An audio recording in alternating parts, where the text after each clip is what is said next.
Bienvenidas y bienvenidos a nuestro cuarto podcast. Hoy dialogaremos sobre la estructura y contenido mínimo de los planes de gestión territorial comunitaria para las autonomías indígena originario campesinas en Bolivia.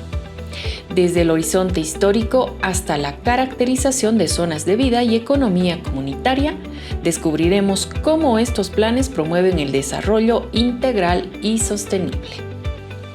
Está con nosotros Gonzalo Vargas Rivas, licenciado en Antropología, cuenta con una maestría en Territorio e Interculturalidad, docente universitario con experiencia en Educación, Etnodesarrollo y Periodismo, ex viceministro de Autonomías. Gonzalo Vargas Rivas es licenciado en Antropología, cuenta con algunos diplomados y maestría en Territorio e Interculturalidad. Fue docente de la Universidad Católica Boliviana con experiencia en Educación, Etnodesarrollo y Periodismo. Trabajó en municipios rurales y con pueblos indígena originario campesinos. Fue técnico del Pacto de Unidad de Organizaciones Sociales del país, apoyando en la elaboración de la propuesta a la Asamblea Constituyente, y fue asesor técnico en la Comisión Cuarta de Organización y Estructura del Nuevo Estado de la Asamblea Constituyente. Fue parte del Ministerio de Autonomías como coordinador en el departamento de Cochabamba y luego viceministro de Autonomías Indígena Originario Campesinas y Organización Territorial. En los últimos años formó parte del Ministerio de Culturas, Descolonización y Despatriarcalización como director de Patrimonio Cultural. Actualmente es parte del Servicio Estatal de Autonomías. Bienvenido, licenciado Gonzalo.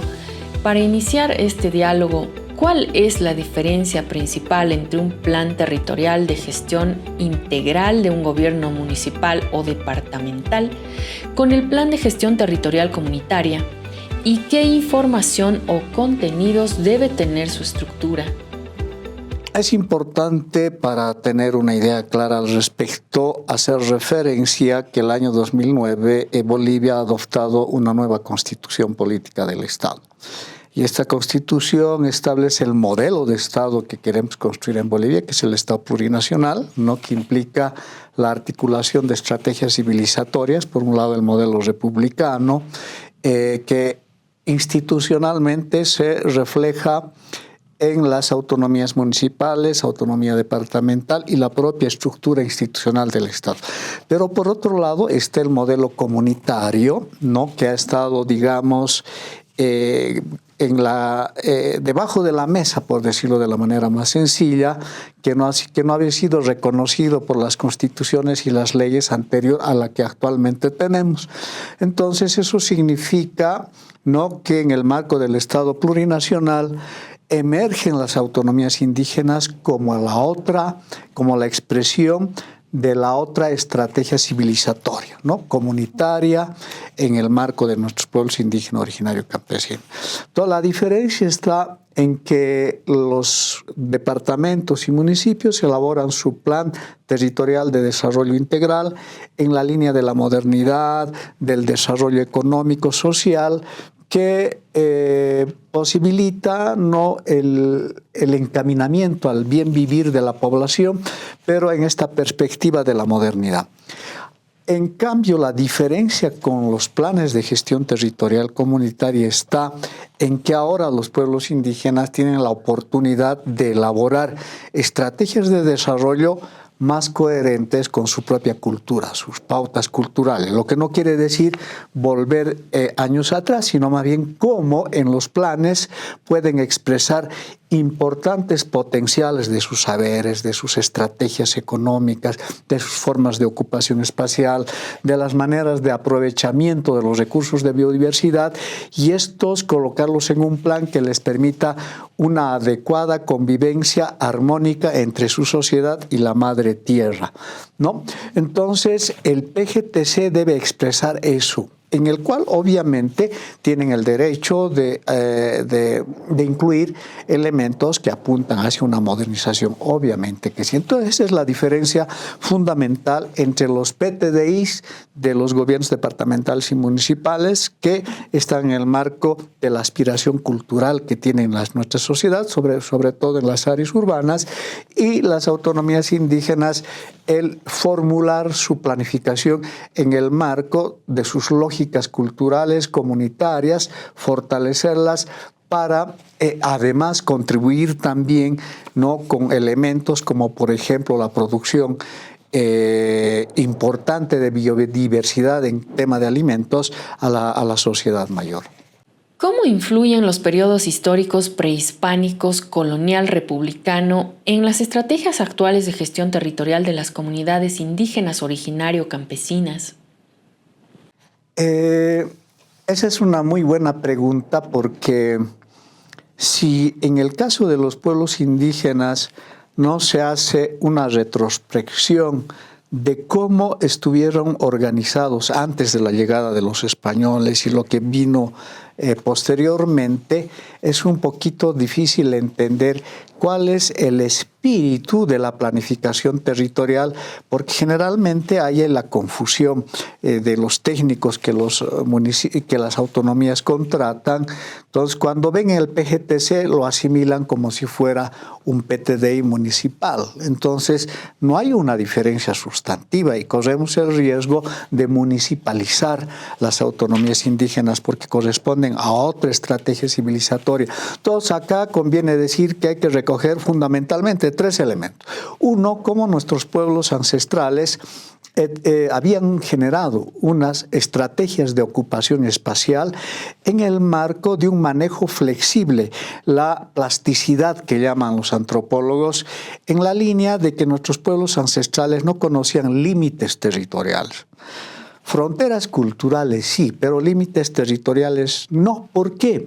Porque nuestros pueblos de tierras bajas, cuando viene la época de intensas lluvias y se inundan los territorios, ascienden a territorios un poco más altos justamente para mantener la constancia de la producción de alimentos, el acceso a los recursos de biodiversidad para su autosostenibilidad, ¿no? Entonces, transitan en el territorio, son mucho más, nómadas que los pueblos indígenas eran mucho más nómadas que los pueblos de tierras altas. Entonces, discurrían por el territorio sin que haya un límite que los contenga.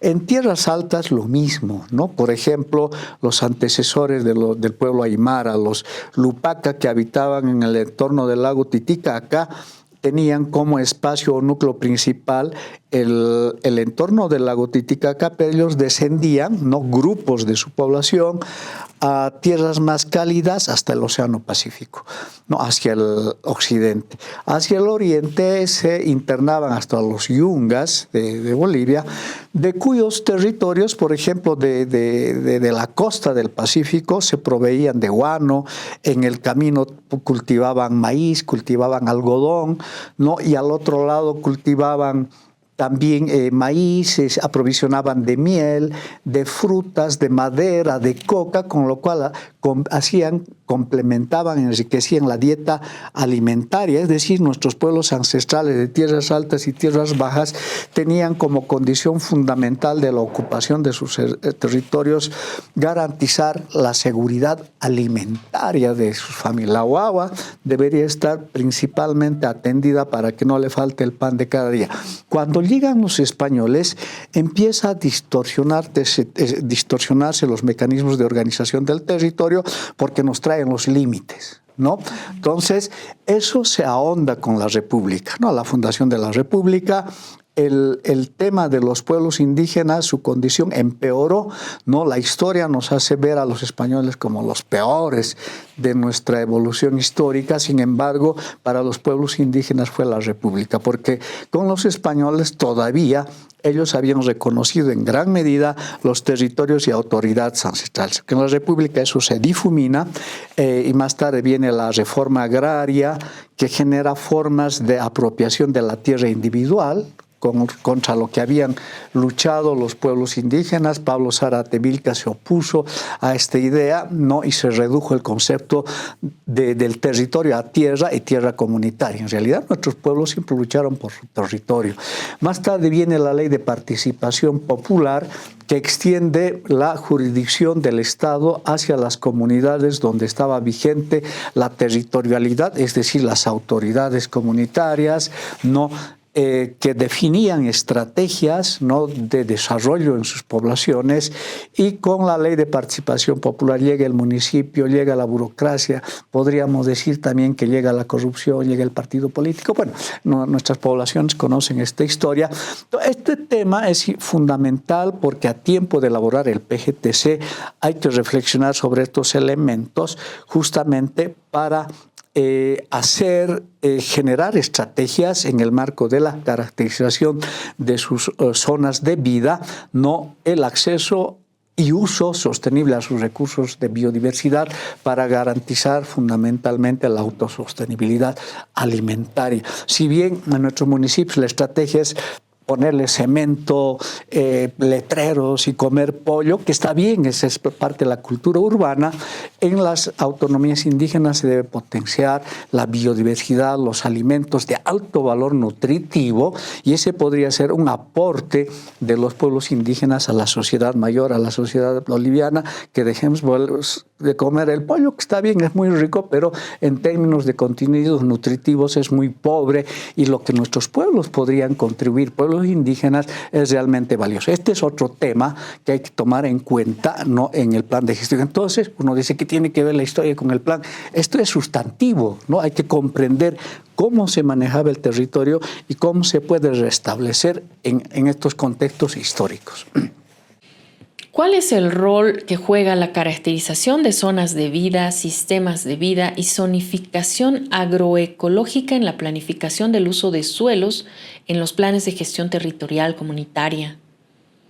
Ahí hay 2 o 3 elementos importantes, las zonas de vida y los sistemas de vida fundamentalmente. Las zonas de vida son los espacios territoriales que expresan características particulares al interior de un territorio. Imaginémonos la autonomía indígena originaria de Racaipampa, que está ubicada a 2.600 metros sobre el nivel del mar en el cono sur de Cochabamba. En su territorio disponen de planicies, ¿no? En los que cultivan papa. Entonces, la planicie, las mesetas que tienen es un sistema de vida, ¿no? Que está adaptada para el cultivo de papa fundamentalmente.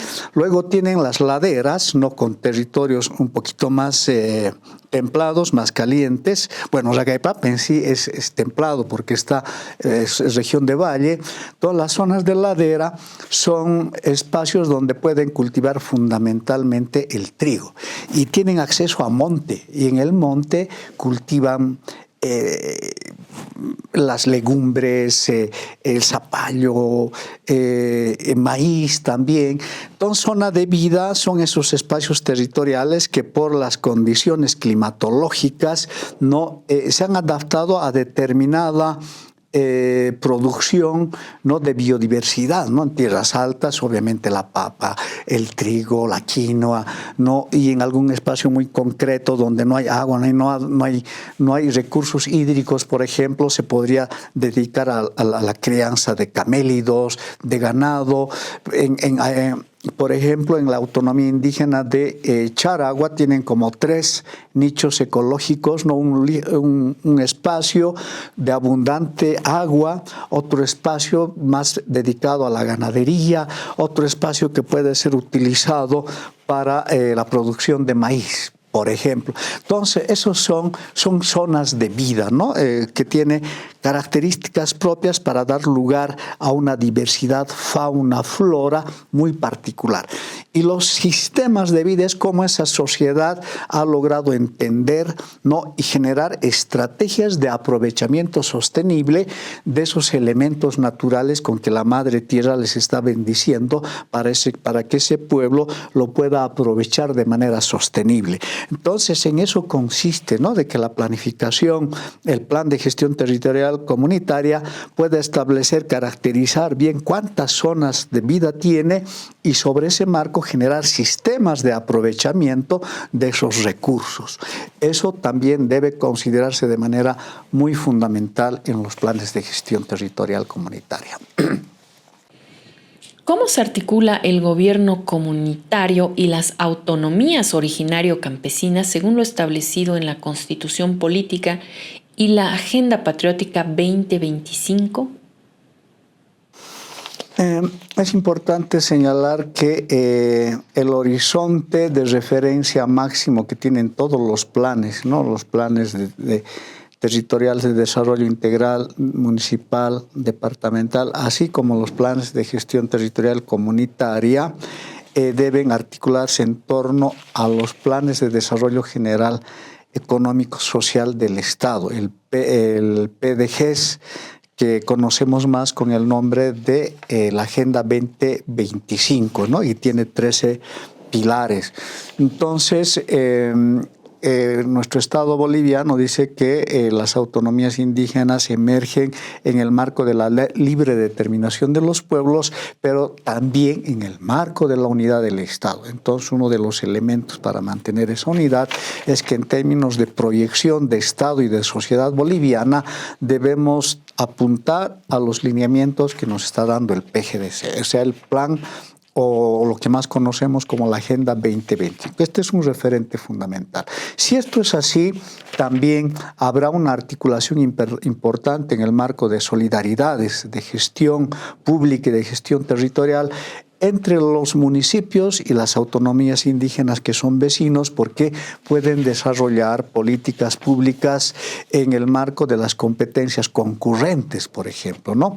Y acá el otro elemento, independientemente de los planes de largo plazo, como es el PDGES o la Agenda 2025, también están los mecanismos de coordinación a través de la implementación del catálogo competencial establecido en la Constitución Política del Estado, que dice qué competencias le corresponden desarrollar al nivel central, qué competencias al nivel departamental, al nivel municipal y a las autonomías indígenas. Pero además en el marco de los principios y valores también establecidos en la Constitución, bajo los principios de solidaridad, el bien común, la complementariedad, la reciprocidad. Entonces, este elemento es fundamental. Las autonomías indígenas, si bien van a tener un horizonte de autonomía en el marco de sus pautas culturales para proyectar su desarrollo, estamos hablando de nuestros pueblos indígenas, pero eso a su vez debe estar articulado al interés mayor de la sociedad boliviana, ¿no? Entonces, si bien los municipios encaminan su desarrollo en el marco de lo que normalmente han estado haciendo, desarrollo arquitectónico, modernización urbana, desarrollo social económico para resolver los problemas de su población, en igual situación las autonomías indígenas propenden a resolver los problemas elementales de su población y proyectarle mejores condiciones de vida en la proyección del vivir bien. Y ahí se puede aprovechar importantes cosas. La diferencia sustantiva con los municipios es que la autonomía indígena ahora puede aprovechar potenciales importantes en sus estrategias de ocupación espacial, acceso a los recursos de biodiversidad, la producción de alimentos de alto valor nutritivo, ¿no? que están en más, es un patrimonio de nuestros pueblos, y además es el potenciar las autonomías indígenas en el futuro a mediano y largo plazo. La gran contribución va a ser a la sociedad boliviana de la producción de alimentos orgánicos, es decir, el derecho de los bolivianos no solamente a tener la garantía de los alimentos, sino a comer alimentos de alto valor nutritivo, ¿no? Entonces, este es el horizonte, ¿no?, del Estado plurinacional y la complementariedad entre los municipios y los departamentos con las autonomías indígenas. Gracias, licenciado Gonzalo. Sus comentarios finales en este ciclo que trata sobre las autonomías indígenas originaria campesinas. Y amigos, amigas que están participando de este espacio, es importante ir concretando el cambio de mentalidad, porque uno de los problemas que estamos atravesando es que, si bien el Estado boliviano ha hecho los esfuerzos por construir una institucionalidad coherente al desarrollo del Estado plurinacional y la descolonización. Eso implica descolonizar el Estado boliviano. Y cuando hablamos de descolonizar, es eliminar esas estructuras de dominación cultural, de dominación social que ha establecido el modelo colonial y se ha profundizado en el modelo republicano. Pero lamentablemente la mentalidad de nuestros jóvenes, de nuestros profesionales que hacen el esfuerzo también de contribuir a su país, no tiene la sensibilidad para entender estos desafíos. Entonces, todos tenemos la tarea para poner lo máximo de nuestra voluntad para entender, tener la sensibilidad de que nuestros pueblos indígenas tienen el derecho. Todo el derecho de desarrollar su vida ahora, porque han estado discriminados casi 200 años en el Estado. Ahora nuestra Constitución, y gracias a la lucha de ellos, les da la posibilidad a construir su propia historia y a partir de los potenciales que tienen en el marco de sus saberes ancestrales, sus formas de organización y la amplia biodiversidad que están en nuestros territorios. Además, la gran contribución que ellos pueden dar cuidando, ¿no?, nuestra madre naturaleza en estos tiempos de cambio climático que nos están llevando al desastre. Llegamos al final de nuestro capítulo. Hoy hemos explorado la estructura y contenido mínimo de los planes de gestión territorial comunitaria para las autonomías indígena originario campesinas en Bolivia. Desde el horizonte histórico hasta la caracterización de zonas de vida y economía comunitaria, hemos visto cómo estos planes no solo preservan la identidad cultural, sino que también fomentan un desarrollo integral y sostenible. Gracias por acompañarnos y hasta nuestro próximo capítulo.